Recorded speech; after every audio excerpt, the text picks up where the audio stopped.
5 bagay na nangyari pagkatapos mamatay si Jesus. Numero 1. Nagkaroon ng lindol, nagkaroon ng tugon mula sa sangnilikha. Kasunod ng pagkamatay ni Jesus, mababasa natin na ang earth shook at the rock split. Nature mismo ay niyanig ng pagkamatay ng anak ng Diyos sa Mateo.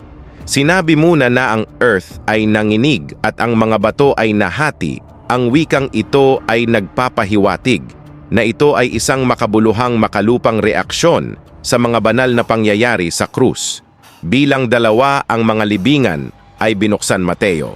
Pagkatapos ay nagtala ng isang pangyayari na natagpuan sa wala sa iba pang mga ebanghelyo. Ang mga libingan ay binuksan at maraming mga katawan ng mga banal ang mga tao ng Diyos na nakatulog sa kamatayan ay ibinangon pagkatapos ng kanilang pagkabuhay. Na mag-uli sila ay lumabas mula sa mga libingan ay pumasok sa banal na lungsod ng Jerusalem at nagpakita sa marami. Mateo 27:7 hanggang 53 lindol ay maaaring makapinsala sa mga libingan habang sila ay inukit sa bato.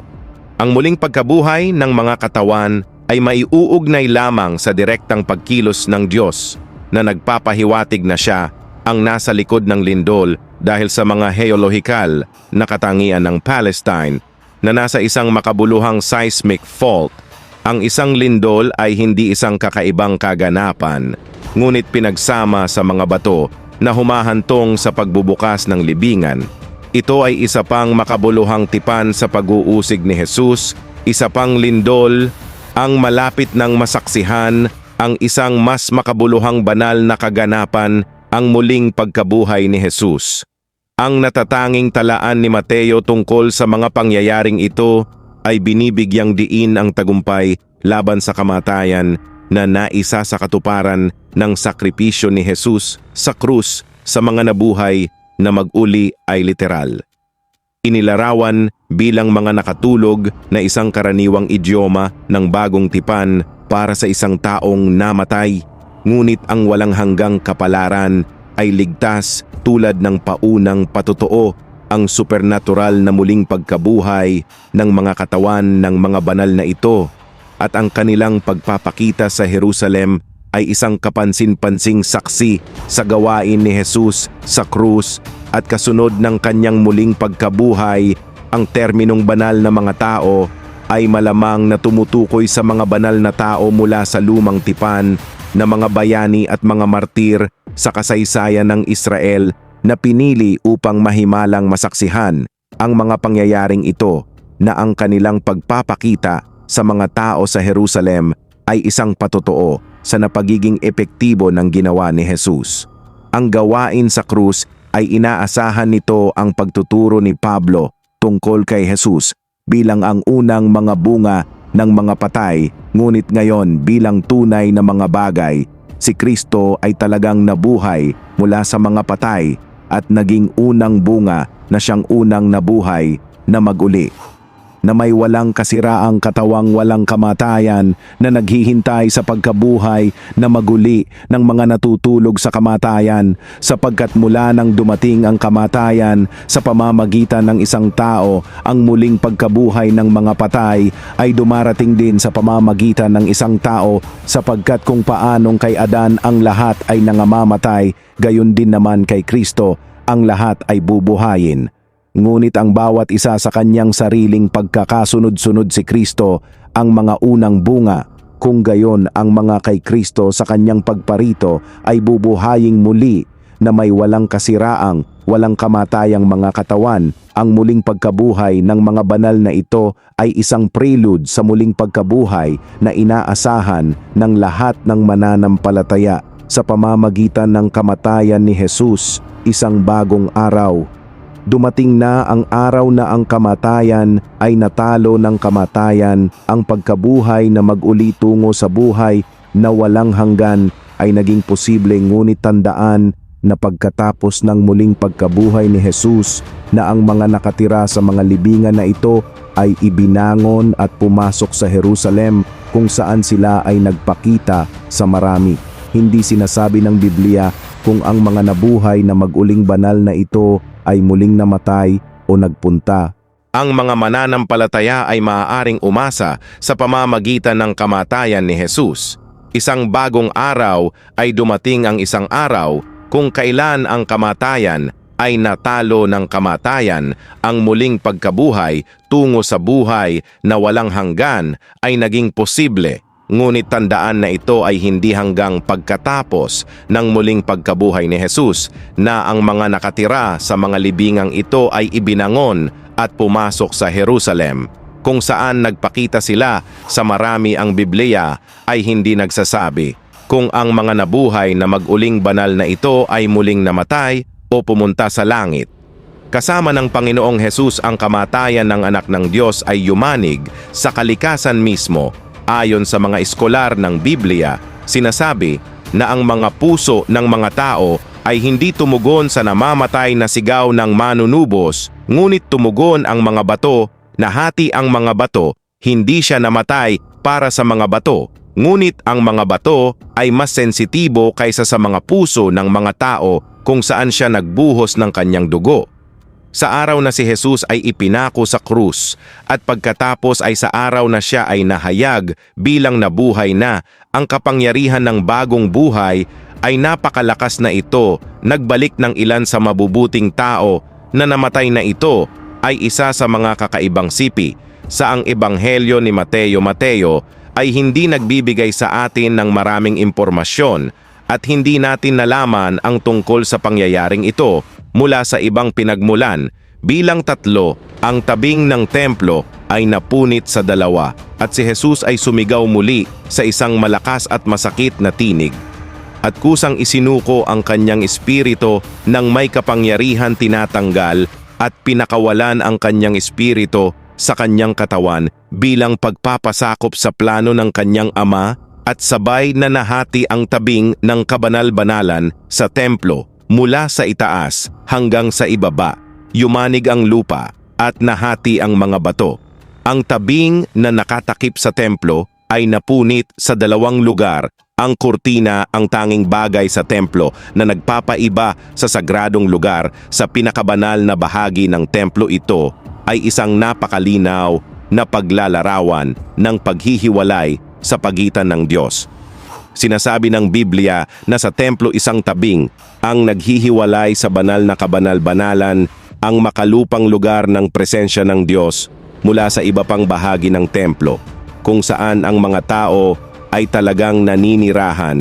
Ang unang tipan ay may mga regulasyon para sa banal na pagsamba at para sa makalupang sanctuary, isang sagradong tolda ang itinayo sa labas o unang bahagi na kung saan ay ang kandelero at ang mesa kasama ang kanyang inihandog na tinapay. Ito ay tinatawag na banal na lugar. Sa likod ng ikalawang tabing ay isa pang tabernakulo sa loob o ikalawang seksyon na kilala bilang ang banal ng mga banal. Ang aklat ng Exodo ay nagtuturo na ang makapal na tabing na ito ay gawa sa asul na kulay ube na scarlet na material at pinilipit na lino na ngayon ay si Kristo ang ating superior na mataas na saserdote, at bilang mga mananampalataya sa kanyang natapos na gawain ay nakikibahagi tayo sa kanyang superior na pagkasaserdote. Maaari na ngayong makapasok sa kabanal-banalan sa pamamagitan niya. Sinasabi ng Biblia na mayroon tayong pagtitiwala na makapasok sa kabanal-banalang dako sa pamamagitan ng dugo ni Jesus, sa pamamagitan ng isang bago at buhay na daan na binuksan para sa atin. Tingnan ang eksenang ito. Makikita natin ang larawan ng laman ni Jesus na napunit para sa atin tulad ng pagpunit niya ng tabing. Para sa atin, ang aklat ng Hebreo ay nagbibigay ng isang maluwalhating detalyadong paliwanag ng malalim na kahulugan noon na nauugnay sa pagdadala ng the veil. Ang belo na laging nakabitin sa templo ay nagsisilbing isang palaging paalala na ang kasalanan ay gumagawa ng mga tao na hindi karapat-dapat sa presensya ng Diyos. Ang katotohanan na ang handog para sa kasalanan ay inihandog isang beses sa isang taon na higit pa sa libo-libong iba pang mga hain na inihahandog araw-araw ay isang maliwanag na paglalarawan ng katotohanan na ang kasalanan ay talagang hindi magagawa, matubos o mapuksa sa pamamagitan lamang ng pag-aalay ng mga hayop. Dahil sa ginawa ni Hesukristo sa krus, ang mga hadlang na ginamit sa krus ay nawasak ang mga hadlang na dating naghihiwalay sa Diyos at mga tao, at ngayon ay maaari na tayong lumapit sa Diyos ng may pagtitiwala at katapangan. Kaya nga, yamang tayo'y may isang dakilang-dakilang saserdote na dumaan sa mga langit, si Jesus na anak ng Diyos, ay manghawakan tayong matatag sa ating pananalig, sa ating pananampalataya. Ay tinukso sa lahat ng paraan gaya natin, ngunit hindi siya nagkasala, kaya't lumapit tayo sa luklukan ng biyaya ng may pagtitiwala upang tayo ay makatanggap ng habag at makasumpong ng biyaya na tutulong sa atin sa panahon ng ating kailangan. Ay ang tabing bawat isa ay nagpapahiwatig na ngayon ay matapang na tayong makalapit sa Diyos. Mayroon tayong mataas na namumuno sa mga korte ng langit upang matiyak na ang mananampalataya ay may ganap na pag-access sa sandaling si Kristo. Ay namatay ang mabigat na hinabing kurtina na naghihiwalay sa dalawang pangunahing silid ng templo, ay napunit ng isang di nakikitang kamay mula sa itaas hanggang sa ibaba. Ang kamatayan ng anak ng Diyos ay sinamahan din ng napakalaking panginginig sa natural na mundo na parang may ilang uri ng emosyonal na koneksyon sa pagitan ng walang buhay na nilikha. At nang gumawa ito, numero 4 ay nagkaroon ng kadiliman sa buong lupain. Mateo ngayon mula sa ika-6 na oras ng tanghali ay nagkaroon ng kadiliman sa buong lupain hanggang sa ika-9 na oras ay nagkaroon ng makapal na kapal. Kadiliman sa buong lupain. Ngayon ang kasulatan ay natupad, Amos 88:9. At ito ay mangyayari sa araw na iyon, sabi ng Panginoon. Panginoong Diyos, napapalubugin ko ang araw sa tanghali at padidilim ang mundo. Malawak na liwanag ng araw, madalas si Kristo ay hinihingan ng isang tanda mula sa langit. At ngayon ay mayroon na silang isa, ngunit ito ay nangangahulugan ng pagkabulag ng kanilang mga mata sa puntong ito ng hapon.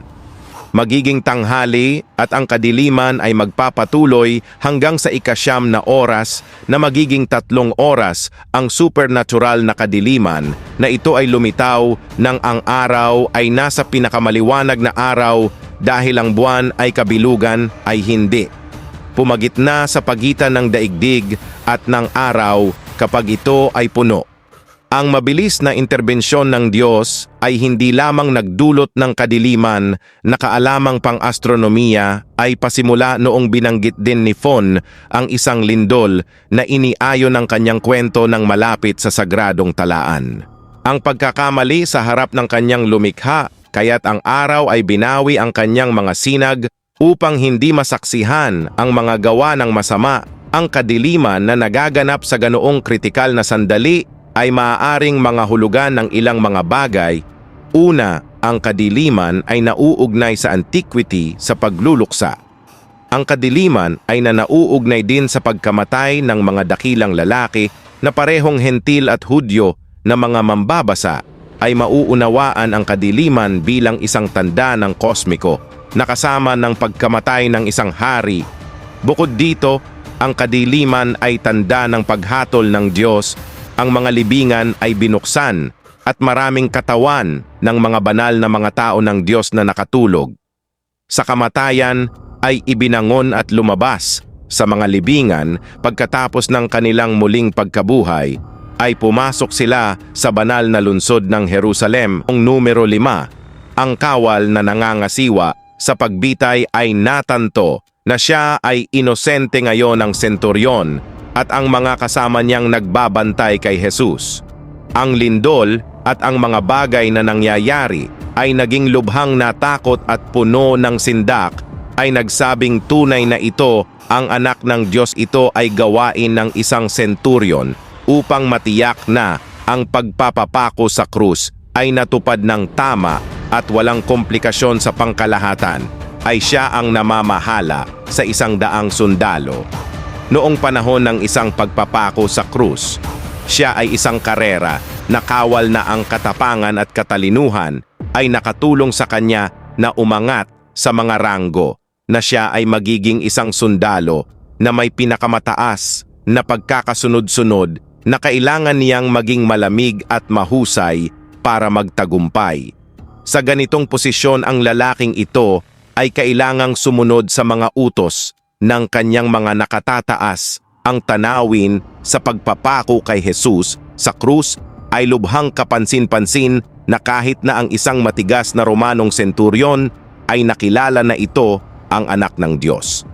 Ay sa krus, ang senturyon ay malamang na may halo-halong emosyon na ngayon lang niya napagtanto na siya ang nangasiwa sa pagpapako sa krus ng isang inosenteng tao. Hindi ito ang mga pabulong na salita ng isang natatakot na recruit o ang nanginginig na mga salita ng isang madaling manipulahin na conscript. Ang mga ito ay ang mga konklusyon na naabot ng isang batikang veterano, na isang tao na nakapanood ng hindi mabilang na mga tao na nagdurusa ng kakilakilabot na mga wakas at may pananagutan sa paghatid sa kanila sa kamatayan. Alam na alam ng senturyon na ito ang matinding pagkondena ng mga Hudyong lider ng relihiyon na naglagay kay Jesus sa krus dahil sa paglapastangan sa kanyang pinanindigan ng komandante sa punong Poncio Pilato. Ang pagkondena ni Jesus sa pag-aangkin na ito, ngunit tinanggihan niya ang paghatol at idineklara ang pag-aangkin ni Jesus kung bakit, dahil napakalaki ng mga argumento pabor kay Kristo, bagamat walang alinlangan na pinangasiwaan niya ang maraming pagpapako sa krus. Ang pagpatay na ito ay ginawa. Iba kung ano ang nakita niya sa iba't ibang eksena mula sa mga pangyayari sa paglilitis at pagpapako sa krus ni Jesus, na pinagsama sa isang nakakahimok na pahayag na maaaring ito ay tugon ni Jesus sa kawalang katarungan na siya ay pinilit na tiisin sa mga kamay ng kanyang sariling mga kababayan sa pamamagitan ng pag-aresto at mga pagsubok. Ito maaaring naging tugon ni Jesus sa pagpapahirap na dinanas niya sa kamay ng senturyon at ng kanyang mga tauhan. Ay maiisip ng isang tao ang dignidad na isinagot ni Jesus, ngunit pinukaw ng mga punong saserdote ang mga tao na palayain si Barabas para sa kanila. Sa halip ay sumagot muli si Pilato, "Kung gayon, ano ang gagawin ko sa tinatawag ninyong hari ng mga Hudyo?" Sigaw nila. Sa likod, ipako siya sa krus. Ngunit tinanong ng piloto kung bakit, anong kasamaan ang kanyang ginawa. Ngunit lalo pa silang sumigaw na ipako siya sa krus. Kaya't si Pilato ay nagnanais na bigyang kasiyahan ang karamihan ng tao, ay naglabas ng Barabas para sa kanila. At pagkatapos na hagupitin si Jesus, ay ibinigay siya sa kanyang mga kawal upang ipako sa krus. Ang kanyang alalahanin ay para sa kanilang kapatawaran, hindi para sa kanyang pagtakas-awa ni Jesus sa mga taong tumanggi sa kanya at sa mga kawal na nagpako sa kanya. Kasama na itong senturyon ang kanyang tugon, "Ama, patawarin mo sila sapagkat hindi nila alam ang kanilang ginagawa." Lucas 23:34 hanggang 39, "Ama, patawarin mo sila sapagkat sila hindi nila alam kung ano ang kanilang ginagawa." At sila'y nagsapalaran sa paghahati-hati ng kanyang mga kasuotan sa kanilang sarili, at ang mga tao ay nakatayo sa tabi nagmamasid. Ngunit kahit na ang mga pinuno ay kinutiya at tinutuya na sinasabing iniligtas niya ang iba, hayaan iligtas niya ang kanyang sarili kung siya ang Kristo na Mesiyas, na pinahiran ng Diyos. Ang pinili ng mga kawal ay kinukutya din siya na lumapit at nag-alok ng sukakroy at sinasabing sarkastikong, "Kung ikaw ba talaga ang hari ng mga Hudyo, iligtas mo ang iyong sarili." Ngayon ay mayroon ding inskripsyon sa itaas niya, "Ito ang hari ng mga Hudyo." Ang isa sa mga kriminal na binitay ay tinutuligsa sa kanya na nagsasabi, "Hindi ba ikaw ang Kristo? Iligtas mo ang iyong sarili at kami." Habang sila ay nagsusugal para sa mga ari-arian ni Jesus, And when ipinako nila siya sa krus, hinati nila ang kanyang mga kasuotan sa pamamagitan ng nagpalabunutan. Pagkatapos umupo doon, nagsimula silang bantayan siya upang bantayan laban sa anumang pagtatangkang iligtas. Kung lahat ng ito ay hindi nakakumbinsi sa kanya na nakita niya isang bagay na higit pa. Ang tugon ng paglikha ay malinaw na nabigla ang senturyon sa nasaksihan ang ganoong dramatikong pangyayari sa mga huling oras ni Kristo, lalo na't hindi pa siya nakakita ng katulad nito bago ito nagkaroon ng halos hindi masusukat na epekto sa kanya na nakita ng senturyon, na narinig at naramdaman ang lahat ng mga kaganapan ng pagpapako kay Kristo sa krus. At kamatayan bilang isang resulta siya at ang kanyang mga tropa ay labis na natakot. Kahit na ang senturyon at ang kanyang grupo ng mga sundalo ay natutong harapin ang takot, ngayon sila ay nakakaranas ng purong teror. Ang makapangyarihang krus na ito at ang pag-ibig na ipinakita doon ang nagpapakilos sa mga puso kahit na ang matigas na labanan na pagod na puso ng isang karerang sundalo mula sa death to life, isang matandang kasabihan na ang lupa ay laging patag sa paanan ng krus. Ang unang siglo at hanggang ngayon, ang paanan ng krus ay kung saan ang lahat ng mahihirap at mayaman ay nakakahanap ng patag na lupa upang lumuhod at yakapin ang Kristo na namatay para sa kanila. Tunay na ito ang anak ng Diyos na ating naririnig at pinaniniwalaan na ang paglalakbay ay hindi dapat magtatapos doon tayo. Naway mag-alab sa ating mga puso ang pagnanais na iyon upang tapat nating makilala ang nagmahal sa atin at nagbigay ng kanyang sarili para sa atin, ay hindi maiwasang magtaka kung paano naapektuhan ng pakikipagtagpo kay Jesus ang buhay ng mga sundalo. Maging Kristiyano ang komentaryo sa pulpito ay naguulat ng tradisyon na ang pangalan ng senturyon ay Longinus at na siya ay naging isang debotong tagasunod ni Jesus, ay nangaral ng ebanghelyo at namatay bilang martir.